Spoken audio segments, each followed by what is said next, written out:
Hi, and welcome to BlocHaven. We're happy to have you here. Our facility is designed for experienced climbers and newbies alike, so take a deep breath and we'll explain everything you need to know. Climbing is an inherently dangerous sport, so we want to equip you with all the necessary information to utilize our facility. Our crew will explain further. Take it away, guys. Thanks, Doug. The number one rule is absolutely no running. We know you and your kids are excited, but concrete floors and running don't mix. Someone could get hurt. Only climbing shoes may be worn on all climbable surfaces.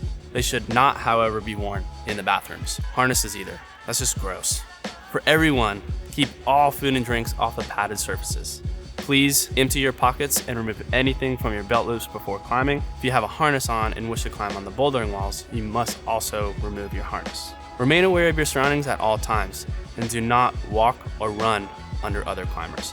This means you must stay off the pads while someone is climbing the route in front of you to avoid falling climbers. We ask that you walk around the climbing area on the concrete and not on the pads, and that you do not walk under the archway. There may be a climber on the other side, which could result in injury. Parents, you are required to monitor your children at all times to ensure their compliance with these rules. All right, let's get into the first type of climbing we offer at our gym, bouldering. Bouldering is climbing on shorter walls with no harness or rope protection. Because of this, every fall is a ground fall onto the landing surface. While the padded flooring may soften your impact, you can still get injured if you don't land properly. Remember, climbing is inherently dangerous, so let's talk about falling. The preferred and generally safest way to fall is heels, butt, back. Bend the knees as you land, roll to your backside, and then back. Avoid trying to stop your fall with your extremities. We highly recommend and encourage down climbing versus dropping from the top of the wall when you complete a climb. The gray holds around the gym with the down arrows are designated down climb jugs to help you get down. Or you can use any of the holds you use to climb up. It is your responsibility to only climb as high as you are comfortable taking an uncontrolled fall. The climbs around the gym are all monochromatic, meaning a climb is designated by only one color of holds. The easiest beginner climbs in the gym are all the climbs with red holds. All other climbs have their respective difficulty labeled on the tag at the start hold of each climb. The higher the number, the harder the boulder. V1, V2 is the next step up after red boulders, then V2, V3, V3, V4, and so on. Please see the posted information outlining our grading systems. Now that we've gone over bouldering, let's talk about the type of climbing available on our taller walls. That would be our auto belays. An auto belay is a lanyard attached to a self-belay system that allows you to climb by yourself without the need for a belayer.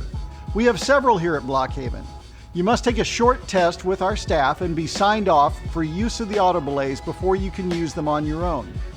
Auto belays are great, but they still pose some risks.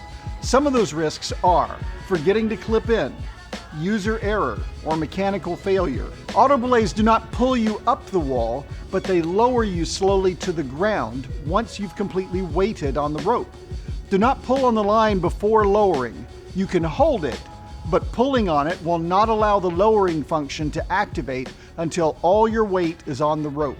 Auto belays are made for one person at a time with a weight limit of 300 pounds. Before using the auto belay, make sure your harness is properly fitted with the waist belt tightened snugly above your hips and leg loops tightened on your thighs.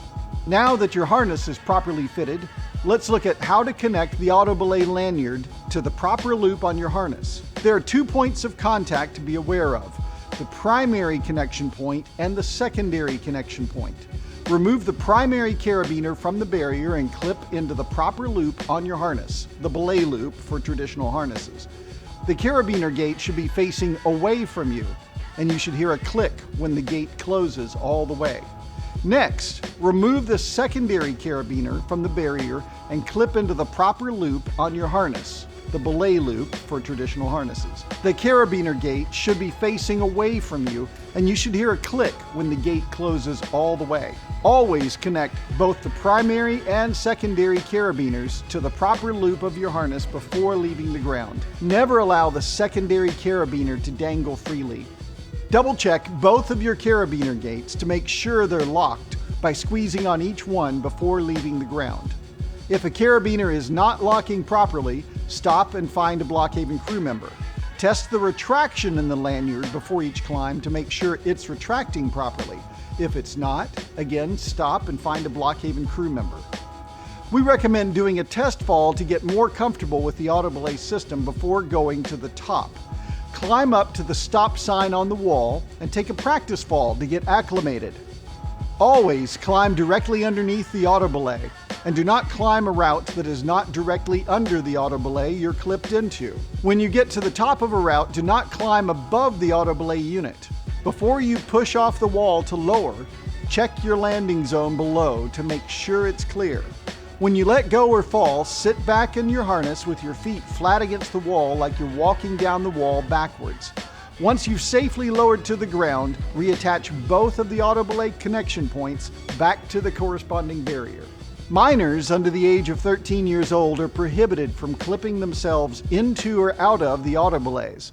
Parents or guardians are required to complete our auto-belay orientation and are responsible for clipping their child in and out of the auto-belays.